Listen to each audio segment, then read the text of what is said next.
इत्तेहाद इत्तेहाद, प्यारे मुसलमानों इत्तेहाद पैदा करो। सिर्फ आगाज के वक्त कहा कि कई वजीर आजम आए, क्या हम मुसलमानों ने नेहरू को नहीं आजमाया? क्या हम मुसलमानों ने इंदिरा को नहीं आजमाया? क्या हम मुसलमानों ने लाल बहादुर शास्त्री को नहीं आजमाया?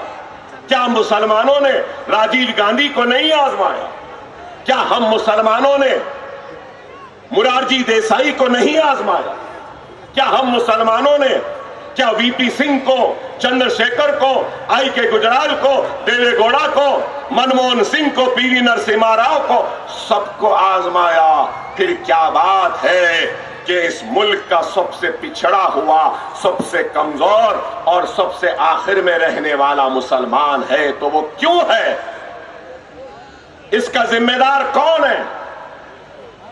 अगर आज मजलिस इत्तेहादुल मुस्लिमीन बिहार को जाकर जीतती है, मजलिस इत्तेहादुल मुस्लिमीन मर्तबा आया हूं, बार बार आने की ख्वाहिश को लेकर पहली मर्तबा आया हूं। आपके गम को बांटने के लिए बार बार आने का इरादा है। आप के खुशियों का हिस्सा बनने के लिए बार बार आने का इरादा है।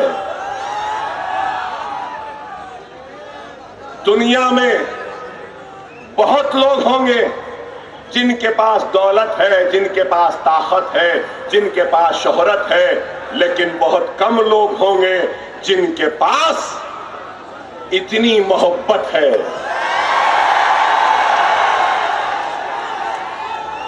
कहीं भी चले जाओ हिंदुस्तान के कोने में, हर जगह पर यही मोहब्बत, यही जोश, यही वलवला, यही ताकत, यही दुआएं और यही उम्मीद मिलती है। तुम्हारी मोहब्बत मेरी ताकत है, तुम्हारा जुनून मेरे अल्फाज है और तुम्हारी दुआएं मेरी हिम्मत है। खुदारा समझो, मैं तुमसे हूं, मेरी क्या हैसियत, मेरी क्या बिसात, कमजोर आदमी हूं, एक गोली है, ना मेरे गुर्दे अच्छे हैं, ना मेरे फेफड़े अच्छे हैं, कमजोर हूं। 3 गोलियां मारी गई मुझे, चाकुओं से मारा गया, सत्तूर से, कुड़ाड़ी से मारा गया, लेकिन फिर भी खड़ा हूं। कमजोर हूं, लेकिन इस कमजोर जिस्म की ताकत का नाम मेरे मुसलमानों का इत्तेहाद है। मेरे इस लड़खड़ाते हुए कदमों के सहारे का नाम आपका इत्तेहाद है। आपकी पार्टी है और कई लोग उनकी पार्टी में है, ठीक है, हर एक का इख्तियार है, हर एक का इख्तियार है, वो चाहे जहां भी जाता है जा सकता है, जिसके पास भी जाना चाहता है जा सकता है, जिस किसी की तलवे चाटना चाहता है चाट सकता है, जिस किसी की धोती को पकड़ना चाहता है पकड़ सकता है, जिस किसी की टोपी को लेकर अपने सर पे रखना चाहता है रख सकता है। मैं कुछ नहीं कहूंगा, वो हर एक का अपना इख्तियार है, मगर महाराष्ट्र की सियासत का सबसे करप्ट, सबसे बड़ा अल्लम गल्लम करके इधर का उधर का, यहां का वहां का पूरा पैसा बटोर कर लूटने वाले लुटेरे का नाम अजित पवार है। और यही नरेंद्र मोदी बोले, ना खाऊंगा ना खाने दूंगा। महाराष्ट्र में जीतती है, मजलिस तेलंगाना में जीतती है, मजलिस आंध्रा में जीतती है, मजलिस कर्नाटक में जीत रही है, सारे हिंदुस्तान में मजलिस के लिए लोग हाथ फैलाए, इस्तकबाल के लिए बेचैन है। तो क्यों है? अरे इन इन लोगों ने हमारे साथ नाइंसाफी की, इन्होंने हक तलफी की, हमारे हक से हमको महरूम रखा और हमारे बच्चों को तालीमी दरसगाहों से दूर रखा, हमको रोजी नहीं दी, रोटी नहीं दी, हमको खुशहाली नहीं दी, बल्कि उल्टा 50,000 फिसादात का तोहफा हमको दिया। क्या यह बात गलत कि फिसादात के जरिए हमारी इज्जतें लुटी, इस्मतें लुटी, हमारी आबादियां खाक की ढेर में तब्दील हुए, सही बाप के खानों पर नौजवान की मैयत आ गई, हमारी बहनों की इज्जतें लुटी, हमारी बेटियों की आबरू लुटी, हमारे कारोबार जलकर खाक हो गए। अरे ये लोग ही जिम्मेदार हैं। मलियाबाद का फिसाद किसके दौर में, अहमदाबाद का फिसाद किसके दौर में हुआ, जबलपुर का फिसाद किसके दौर में हुआ, भिवंडी का फिसाद किसके दौर में हुआ, ये बंबई का फिसाद किसके दौर में हुआ, रोडकिला का फिसाद किसके दौर में हुआ, आगरा का फिसाद किसके दौर में हुआ, अजमेर का फिसाद किसके दौर में हुआ, जमशेदपुर का फिसाद किसकी दौर में हुआ। 50,000 फिसादात का तोहफा देने वाले का नाम कांग्रेस है। क्या इस बात से इनकार करेंगे? अरे हर किसी ने हमारा इस्तेसाल किया, इस्तेमाल किया, उसका नतीजा यह हुआ कि हम पिछड़ गए, कमजोर हो गए और आखिर में आ गए। इस हिंदू आय अल्लाह, आय अल्लाह, आमीन बोलना जोर से, आय अल्लाह, आय अल्लाह। हर चाय वाले की किस्मत इस चाय वाले जैसी कर दे। और बोला आमीन। 6,500 करोड़ कहां से आए? मैं इतनी देर से खड़ा हूं, कोई एक पैसा मुझे नहीं दे रहा। भाई इनको क्यों दिए? इनको कौन दिया? कुछ दिए होंगे तो दिए ना। मुल्क को कहां बेचा तूने, बता नरेंद्र मोदी, कि जिसके जरिए तुझे ये पैसा मिला। मुल्क को कहां गिरवी रखाया कि तुझे ये पैसा मिला। Trump my friend, Trump my friend, Trump my friend, Trump Trump Trump गले लगा रहे।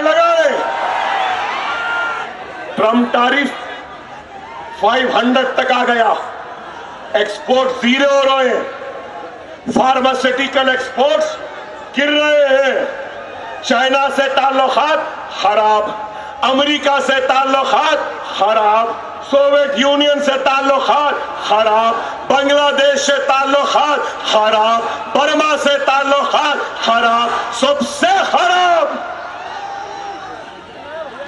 बताओ आप,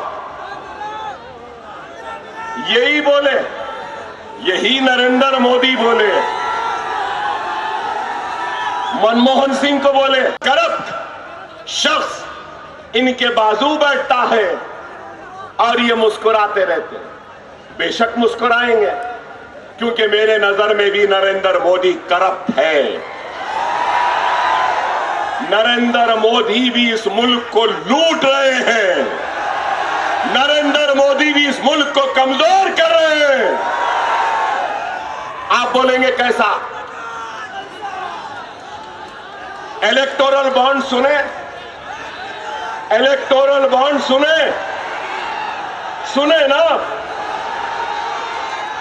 आपको मालूम, एक नया तरीका निकाले थे ये पूरे पॉलिटिकल पार्टीज पैसा लेने का, और वो तरीका क्या था मालूम?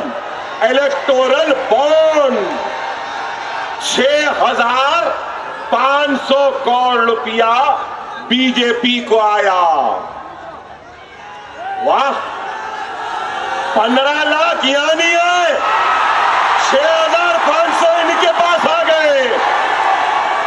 फिर कहते हैं मैं गरीब हूं, मैं चाय वाला हूं, चाय की बंडी थी, चाय की केतली, चाय का पानी, चाय चाय चाय चाय, नरम चाय, गरम चाय, चाय का चूल्हा, चाय की केतली, चाय चाय चाय चाय।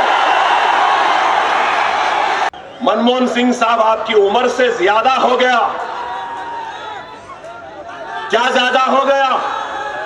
उस वक्त डॉलर 65 रुपया 60 रुपया हुआ तो बोले $1 मनमोहन सिंह आपकी उम्र से ज्यादा हो गया। मिस्टर मोदी डॉलर 90 रुपीज 21 पैसा है। आपकी उम्र क्या है? आपकी उम्र क्या है मिस्टर मोदी? इसकी फिक्र नहीं। फॉरेन एक्सचेंज रिजर्व कम हो गए, रोजाना डॉलर बेच रहे हैं, सोना महंगा हो रहा है, पेट्रोल आसमान को छू रहा है, महंगाई आसमान को छू रही है, मगर मिस्टर मोदी क्या कर रहे? Trump my friend, Trump my friend, Trump my friend, Trump my. वाह, क्या है? इस वास्ते बोलते हैं। और फिर एक बात बोले थे, याद है? एक बात बोले थे, मैं तो फकीर हूं, झोला लिया चले जाओ। ओहो, क्या फकीर है? ओहो, झोला।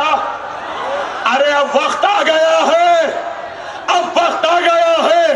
ये हिंदुस्तान नरेंद्र मोदी के झोले में एक चाय की केतली, चाय का चूल्हा, चाय का सिलेंडर, चाय का पानी, चाय के लिए जो सामान जरूरतें देंगे और कहेंगे कि जा झोला ले लो, चले जाओ। हमारे मुल्क को अब तरक्की करने दो। तरक्की में सबसे बड़े रुकावट का नाम ये फकीर है। झोला लिया चले गया। कभी मुल्क के लुटेरे, कितना लूटना है तू लूट ले, लूटते लूटते तू थक जाएगा, लेकिन हिंदुस्तान का मुसलमान नहीं थकेगा। सुन ले मोदी, सुन ले मोदी भक्तों, सुन लो सुनने वालों। ना मैं अपना कलमा छोड़ने तैयार हूं, ना मैं अपनी कुरान छोड़ने तैयार हूं, ना मैं अपनी शरीयत छोड़ने तैयार हूं, ना मैं अपनी मस्जिद छोड़ने तैयार हूं, ना मैं अपना हिजाब छोड़ने तैयार हूं, ना मैं अपनी बस्ती छोड़ने तैयार हूं, ना ही मैं अपने मुल्क हिंदुस्तान को छोड़ने तैयार हूं। ये मुल्क मेरा था, मेरा है, मेरा रहेगा। मैं इस घर का किराएदार नहीं हूं, मैं इस घर का मालिक हूं। जितना ये मुल्क मोदी का है, उतना ही ये मुल्क अकबरुद्दीन ओवैसी का भी है ना? है ना? है ना? डर गए क्या? डर गए क्या? जाने वाले हैं क्या? जालिम के खिलाफ झुक जाएंगे क्या? लुटेरे के सामने झुक जाएंगे क्या? लड़ेंगे लड़ेंगे लड़ेंगे, अपना लेके रहेंगे ना। गया तो कभी फकीर बन गया, तो कभी चौकीदार बन गया। चौकीदार भी बने थे, याद है? चौकीदार चौकीदार चौकीदार चौकीदार क्या है बताइए? गले में सीटी है, लेकिन चौकीदार सीटी नहीं बजा रहा। आप सबसे कहूंगा, सब जने मिलकर हमारे आर्म फोर्सेस, हमारे फौजी, हमारे एयरफोर्स और नेवल के जितने सिपाही हैं, उन सबको हमको सलाम करना है। करेंगे ना? करिए। कि क्या काम किया ऑपरेशन सिंदूर में, बेहतरीन काम किया। खुश के मारी हमारी आर्म फोर्सेस, फख्र है हमको। मगर मिस्टर मोदी, तुमसे सवाल है, अब तक कोई नहीं करा। वो दहशतगर्द घुसे कैसा? हथियार लाए कहां से? हथियार लेकर आगे बढ़े कैसा? मासूमों पे गोलियां चला रहे थे, जब तक तुम्हारी इंटेलिजेंस क्या कर रही थी चाय वाला चाय में मसरूफ था, इसलिए इसकी इंटेलिजेंस फेल हो गई। मासूम लोगों की जान चली गई। सैर तफरी के लिए गए, शौहर बीवी बच्चों के सीनों पे गोलियां चली। कोई नहीं पूछता इस नरेंद्र मोदी से कि दहशतगर्द घुसा कैसा, दहशतगर्द हथियार लाया कहां से, दहशतगर्द वो गोलियां चलाया कैसा। ये नहीं बोलेंगे। अरे ये इसकी कमजोरी है। इकॉनमी तबाह, सरहदें आज अपना डालेंगे ना, 15 मिनट निकालेंगे ना, वोट डालने के लिए 15 मिनट निकालेंगे ना, 15 को मजलिस को कामयाब कर रहे हैं। हाँ, नारे तकबीर, नारे तकबीर, नारे तकबीर। मजलिस इत्तेहादुल मुस्लिमीन, हिंदुस्तान, भारत, इंडिया। पतंग पतंग पतंग पतंग पतंग पतंग पतंग पतंग। सलाम अलैकुम।